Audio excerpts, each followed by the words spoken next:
Live from WRAL News Headquarters in Raleigh, your #1 source for local news. WRAL News, coverage you can count on. It'll be a blustery day today with the dry conditions. I'll show you who has high fire danger for this afternoon. All Durham schools are open today after a day of protests by staff on Monday. What school leaders are planning to do later this week to try to address the situation?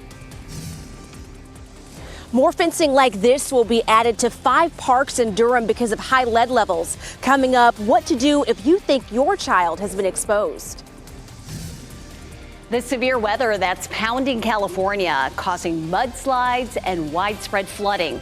The dangers people who live there are facing with this historic storm that's bringing more than 6 months of rain in just a matter of days. That ground cannot handle any more water. A lot to tell you about on this Tuesday morning. We're grateful for our dry weather and the sunshine we'll see later today. I'm Renee Chu. And I'm Jeff Hogan. Certainly grateful that you are tuning in right now to get your Tuesday started. It's cold out there, freezing in some areas. Elizabeth Gardner in the WRAL Severe Weather Center right now. There might be a wind chill even, right? You know, it actually will feel like mid-40s this afternoon with the breeze as our wind really kicks up later on today. It is clear out, so we're going to have the sunshine with us today. But we have a wind out of the northeast right now at 7. We've seen some spots this morning gusting already up to 15, could be up to 30 this afternoon. It's 35 currently in the Triangle area. This is a look at our wind. The gusts will be on the right side. We were gusting just a little while ago to about 17 in Clinton. We're looking at steady winds, though, at 13 in Rocky Mount, 15 in Fayetteville and Goldsboro. So the winds are beginning to pick up a little bit. We'll see steady winds at around 15 this afternoon, but gusting as high as 30. And that's coming out of the northeast, so it's going to feel chilly. It'll also bring high fire danger. The greatest risk will be in our southern counties, but it would be a good day to put off outdoor burning anywhere. We'll see more favorable burn conditions later in the week. It's 32 in Roxborough and South Hill, mid-30s in Durham and Raleigh, as well as Goldsboro and Rocky Mount, upper 30s in Fayetteville and Clinton. So it's chilly out there, especially with that breeze. Our high temperature this afternoon, around 53 degrees with lots of sunshine. We'll see a couple more nice dry days. And then over the weekend, temperatures really climb, but we'll also see an increasing chance for rain. I'll walk you through it. Coming up, Brian. 6:02 right now, Elizabeth, and I just checked with Raleigh 911. We have no crashes reported anywhere in Wake County. All of our major routes also are looking good through Wake County. In Durham and Chapel Hill, our partners at Waze are not reporting any problems this morning, and all of our major routes there are clear. Let's get an early check of that ride into Raleigh there. Those major approaches, not seeing any problems coming in from the southern part of Wake County on I-40 through Garner or on US 1 out of Apex through Cary. And out of the northern part of Wake County, the ride on Capitol in Lewisburg is looking clear to 540. This morning, all Durham public schools are open and classes are back on schedule. We are watching the district for any updates this morning after days of disruptions because of ongoing pay issues. The Durham Association of Educators organized this rally yesterday. Staff and parents picketed at the downtown building. Many told WRAL the 2 staff recommended salary options the board considered last Friday did not meet their demands. They are glad the board decided to vote on this issue this Thursday instead. We talked to a teacher and a parent who said this has been a learning experience for her family.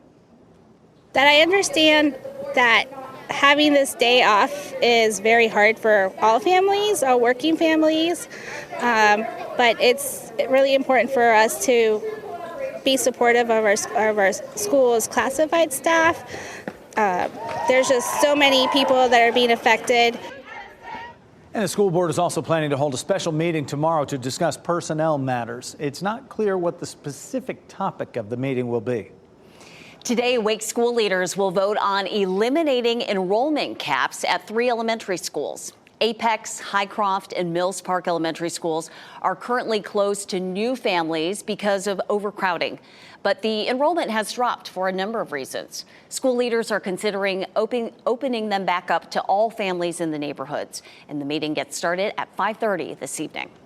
More park space in Durham will be off limits because of elevated lead levels. This comes because of new guidance from the Environmental Protection Agency. WRAL's Kelsey Coffey joins us live from East Durham Park. And Kelsey, this has been an issue for people there in Durham for months. Jeff, it sure has. And some of you may have noticed this orange fencing like this at parks across Durham. So this is East Durham Park, and this is one of 5 parks in Durham that's had these lead issues that we've been telling you about for months. Take a look at the fencing that's already up at Walltown Park. Documents show additional fencing will be added to 35 acres across 5 parks in Durham: Lyon, East End, Walltown, East Durham, and Northgate. This fencing has to be added because of new regulations from the Environmental Protection Agency.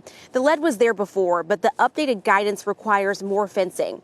It's still not clear how the city will address the problem, but for now, the areas that are off limits are expanding, and it's difficult to detect lead exposure. So parents, your children may not show any symptoms if they've been exposed, but if you think they've been exposed, it's best to give them a blood test. And the CDC has a list of guidelines for what to do if there is lead found in your child's blood, and you can check that out on our website, WRAL.com. Kelsey Coffey, WRAL News, live in Durham. Raleigh City Council may vote today on restoring city support of the Citizen Advisory Council. The City Council voted to disband the group in 2020. The neighborhood groups existed for decades to get more people involved in shaping the city's future. The Raleigh City Citizen Advisory Council says it is confident at least 5 council members will vote to restore support at today's meeting. That will get started at 1 this afternoon. And happening right now in the WRAL Live Center, some sad news to report out of the country music world. Country music superstar Toby Keith has passed away after a battle with stomach cancer. His family posting to his official website, TobyKeith.com, saying the singer passed away peacefully on Monday, surrounded by his family. He fought his fight with grace and courage. Keith performed at the 2023 People's Choice Awards back in September, and he received the Country Icon Award. He announced in June of 2022 that he had cancer, surgery and chemo, as well as radiation. And messages starting to pour in from around the world. A lot of his fans taking to the social media platform X. Zach Bryan here writing, "Too many rides in my old man's car listening to Toby Keith. Really hard thing to hear. Rest in peace, friend. We love you." Toby Keith was just 62 years old. Michelle, thanks for that. This morning, the rain just won't seem to stop for millions of people from top to bottom of the state of California. 3 people have died. Los Angeles is expected. Now, we're a month into the year. They've had close to half a year's worth of rain by this date. The Pacific Coast Highway is closed in 2 locations this morning, and more than 200,000 California power customers are dealing with outages. And the flooding has led to some dramatic rescues, including this man who was stuck on the roof of his car in San Fernando Valley. National Weather Service says the danger for freeways to flood could continue through Wednesday. Mudslides also remain a major concern, especially in those hillside communities. Back here in Raleigh, police are investigating a shooting on Bragg Street. The WRAL Breaking News Tracker was on scene as officers investigated around 1:45 Monday afternoon. The man who was shot was taken to the hospital with injuries. He's expected to be okay. Police tell us a fight happened before the shooting. No one has been arrested. Police were also called to a shooting on Pool Road in Raleigh. You're looking at video from Sky 5. Investigators got to the scene around 3:30 yesterday afternoon. They found a man with gunshot wounds. He's being treated for serious injuries. Police say a suspect is not in custody. New this morning, the White House says President Biden would veto a standalone aid package for Israel proposed by the House. This comes as a Senate border deal that would include aid to U.S. allies now appears to be on shaky ground on Capitol Hill, where you're looking live right now. In a statement, the White House said the administration spent months working with a bipartisan group of senators to reach a national security agreement that secures the border and provides support for the people of Ukraine and Israel. The standalone bill was floated by House Speaker Mike Johnson last week. Johnson responded to the White House, calling the veto threat a betrayal of our great ally and friend in Israel in their time of desperate need. More affordable housing units will be coming to downtown Raleigh soon. City Council leaders are expected to approve a $700,000 grant during today's meeting. The units will honor the Idlewild community. It was the first location in Raleigh where formerly enslaved people were allowed to own homes. North Carolina Central's head basketball coach Lavelle Moten will be in attendance at the meeting. His company, Raleigh Raised, partnered with Raleigh Area Land Trust to help develop that area. The meeting starts at 1 this afternoon. A new warning about distracted drivers using new Apple headsets. The alerts coming from a federal official and from Apple itself. Also this morning, we continue to monitor any new developments concerning the health care for King Charles. The new reaction this morning from world leaders, including President Biden. And we have dry conditions for the next few days, but the weekend is looking a bit wet, especially as we get into early next week. I'll show you how much rain we could see and the timeline coming up. As you get into your car, tune to WRAL News Plus on your radio. In Raleigh on 99.3 FM. In Durham, 96.5 FM. And everywhere on 101.5 HD3.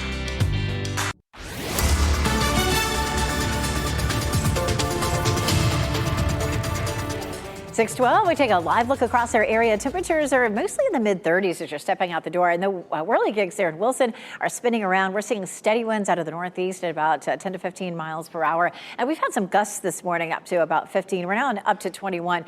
Gusts back up here in Clinton right now. The gusts are on the right in the white box. And if you don't see anything in that box, it just means we're not seeing any gusts at that in that area right now. We're steady to 15 in Fayetteville and 13 in Rocky Mount and Goldsboro. All that wind coming out of the northeast, so it's chilly. So chilly start this morning. That wind makes it feel even colder. As a matter of fact, this afternoon, it'll likely feel like mid-40s, even though our temperatures will climb into the mid-50s. Walking the dog this morning and this evening will definitely be on the chilly side. Brian? All new at 6:13, Elizabeth, getting reports of a crash in the New Hill area there in the southwestern part of Wake County. Looks like it might be around US 1. Working to get some details about that. Hope to have a pinpointed location for you in the next few minutes. Elsewhere in the Triangle, still looking fine on our major routes through Wake County and in Durham County as we take a look at that live camera at I-40 at Fayetteville Road. Eastbound traffic heading away from us right now, not picking up any big delays from 15501 over toward Chapel Hill all the way out to 885 in South Durham. Renee? Brian, thanks. The man charged in the deadly Apex shooting will wait until next week for his next court appearance. Harry Hardman was scheduled to have a disposition hearing Monday. He's now expected back in court next Monday, February 12th. Hardman is accused of killing 2 women outside of his townhome last month. No word on a possible motive in the case. Today, a House committee is expected to vote on articles of impeachment against Homeland Security Secretary Alejandro Mayorkas. Last night, the GOP-led committee voted to advance the resolution. It now moves to the floor, where it will be heard and voted on this afternoon. If the article passes, it will then be up to Speaker Mike Johnson to decide how soon to send it over to the Senate, although it's not expected to pass there. Republicans say Mayorkas deserves to be impeached for his handling of the southern border. Democrats on the committee argue the evidence does not reach the impeachment bar of high crimes and misdemeanors. It's not expected, like we said, to pass in the Senate. We continue to stay on top of King Charles's cancer battle. Leaders from around the world are offering well wishes to the 75-year-old monarch. WRAL's Ken Smith joins us now with how some world leaders are reacting to the news. Ken. Yeah, Renee, these are world leaders, including there in the UK, with whom the king has had a working relationship and has known for years. New this morning, this tweet from President Biden stating, "Jill and I join the people of the United Kingdom in praying that His Majesty experiences a swift and full recovery." And this from Prime Minister Rishi Sunak, "I have no doubt he'll be back to full strength in no time, and I know the whole country will be wishing him well."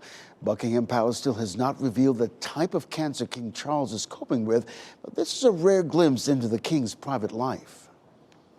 The King, actually, by disclosing some of those personal details about his prostate issues just recently, was in some ways breaking with tradition. The Queen was certainly much more private about her health. Royal watchers are wondering if this health scare could help mend the current rift between Prince William and his brother Harry. The palace says Prince William will be taking on additional royal duties as his father recovers and works from home. Also, Prince Harry is planning a trip this week to visit with his father. Of course, coming up on today, starting at 7, a live report from Molly Hunter in London. Of course, Renee, this news continues to reverberate across the world, really, because he's only been in that role as monarch for 18 months. Yeah, and now battling this cancer diagnosis, being transparent about that diagnosis, but still not saying what type of cancer, has begun treatment. We'll continue to wait for updates from Buckingham Palace. True. Ken, thanks. A warning for drivers after viral videos show people wearing Apple's new Vision Pro headsets while behind the wheel. Transportation Secretary Pete Buttigieg reposted this video of a driver of a Tesla Cybertruck wearing the headset. In the post, Buttigieg reminds drivers that even if their vehicle has driver assistance technology, drivers still need to be in control and fully engaged. Apple has also released safety information reminding users to always pay attention to their surroundings. If you need more motivation to donate blood, the Red Cross has something for you. People who donate blood anytime in the month of February will get a $20 Amazon gift card. That also includes platelet and plasma donations. The Red Cross is trying to get more people to come out because blood supply is critically low this time of year, and that's due in part to winter weather that canceled many blood drives in January across the country. It seems there is a need all types of year, but especially in winter where we are right now and getting some pretty wintry temperatures. Elizabeth Gardner in the WRAL Severe Weather Center. It's going to be a tough one this afternoon, mid-40s. Yeah, it's going to feel chilly with that breeze this afternoon, and that wind is already starting to kick up a little bit. We take a live look at Goldsboro and Apex. Here's Chapel Hill, courtesy of Top of the Hill Restaurant, and of course Fayetteville there, right in front of our newsroom. Let's talk a little bit about California, and then we'll talk more about what we're going to see here, because eventually we'll see this system moving into our area, but it's not going to do nearly the kind of damage that folks saw in California. It's a totally different scenario. In most winter setups, we see a river of fast-moving air that moves in around Washington State or Oregon, and those areas, we see that frequently. So, that doesn't tend to cause so much trouble. But down here in Southern California, it's more of a dry, arid landscape, and so all this rain can cause some really serious problems. So we look at this, it's 3 to 4.5, 5 inches of rain. Our area can handle that sort of rain pretty well, but we get into 10 inches of rain and it starts to really cause some problems for us, and that's exactly what they're seeing. If we saw 10 to 15 inches of rain, it would cause some major flooding for us, and 3 to 6 inches of rain for folks there. It just because of the landscape just causes a lot of problems. They'll likely see another 1 to 3 inches of rainfall. That again, they've already seen about 3 to 5 inches so far. Once that system arrives here, there won't be nearly as much rain associated with it. We're probably going to see 1/2 inch to 3/4 of an inch. We could see a few light showers on Friday. Doesn't look like anything heavy, and then Saturday afternoon that rain rolls in, especially in our northern counties, and then on Sunday it looks like it'll be wet for much of the day, and then we may end up seeing this rain to the south. Notice how that's Sunday at 7 p.m. This is likely to lift back up across our area again on Monday. So once we move into this wetter pattern, it looks like it's here for a bit. We take a look at our rainfall potential over the weekend. We'll pause it Sunday at 9 o'clock, looking at about 1/2 inch to 3/4 of an inch, but we'll add to that again on Monday as well. We take a look at our temperatures. 53 today, 55 Wednesday, 60 Thursday. We'll continue to see lots of sunshine and dry conditions all the way through Thursday. A couple of cold mornings with upper 20s Wednesday and Thursday. It'll be breezy today, not as windy for Wednesday, but the winds today will make it feel more like mid-40s with the wind chill. And we also have high fire danger in places, so you want to put off any outdoor burning. Coming up, we'll talk a little bit more about that situation. Brian? 6:20 right now, Elizabeth. All new. We have a crash on US 1 northbound right around the New Hill-Holloman Road interchange. Coming in from the Harris Lake area up toward Apex, you can see pretty big delay starting to build there in advance of New Hill-Holloman Road. It looks like if you can pick up US 1 northbound from New Hill-Holloman Road, you should be in pretty good shape heading on out toward Apex. But that ride from Sanford up to Apex already seeing about a 9-minute delay. So you want to keep that in mind as you come in from Lee County this morning. Elsewhere, we're looking good in Durham and also in Raleigh as we take a look at those major approaches into town. Only a 2-minute delay coming in on southbound Capitol Boulevard from Wake Forest. Heading out this morning, be sure to turn us on in the car. 99.3 FM in Raleigh, 96.5 FM in Durham. You can listen to our live news, weather, and traffic updates there all morning long. Brian, thanks.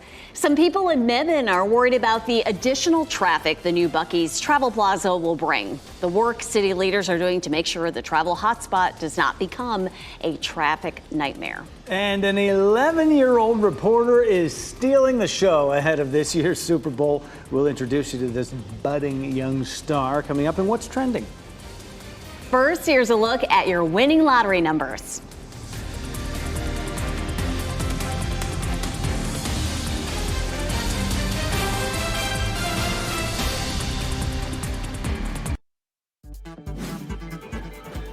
This What's Trending report, sponsored by Rug & Home.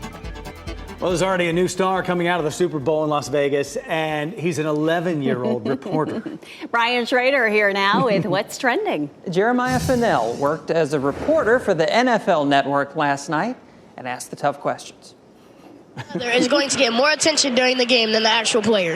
Ooh, that's funny.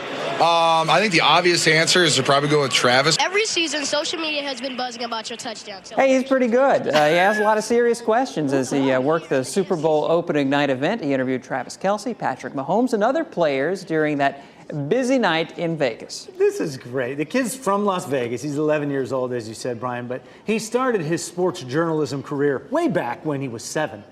And he's been doing it ever since he got into it because he had some health issues that prevented him from playing sports, but he wanted to stay in that arena. And this is how he's doing it. Well, you can tell with the setup with his questions. He knows his stuff. He does his homework. He's good. Got the attention of the players, too. And he's willing to work nights, which helps. It helps in this business. We're getting a sneak preview of another star-studded Super Bowl commercial. Jason Momoa joined Zach Braff and Donald Faison in this year's ad for T-Mobile. What a feeling! I have Wi-Fi now. Can't stop streaming. Have some wasted child. Oh, a flashback to Flashdance. Oh, yeah. Oh, goodness. Oh, my. Wow. T-Mobile trying to up their game from last year. You may remember when the Scrubs alums teamed up with John Travolta. So this year, they've got Jason Momoa, Flashdance. Yeah, they're doing all their own singing, too. Oh, and that was Jennifer Beals from the original Flashdance. Oh, that's funny. The cameo. That is so priceless. Funny. Good stuff. Can't wait. 'Tis the season, Brian, for those commercials. Thank you. NFL's first regular season game in Brazil has its designated home team now. The Philadelphia Eagles will play the game in Sao Paulo beginning in next season. It'll happen during the first week of the upcoming NFL schedule. The league has not announced who the Eagles will be playing in that game, but the Panthers are one of 9 possibilities because they're on the Eagles' home schedule. But it's unlikely because they're already playing a home game in Germany next season. This morning on Today, figure skater Gracie Gold is in studio for an exclusive interview. She'll talk about her new memoir that details her struggles with mental health and her message to young skaters. Catch that this morning on Today at 7, right after our news here on WRAL. The biggest thing to know about today is the wind. We're going to be gusting up to 30 miles per hour. It is going to be a cool day. That's going to make it feel even more chilly. Plus, we'll have high fire danger in places. I'll show you that coming up. And you'll see more signs like this at some parks in Durham. WETA city leaders expanding the areas that are inaccessible because of lead levels. A powerful storm in California is leading to flooding and widespread power outages. The additional dangers people who live there are facing today.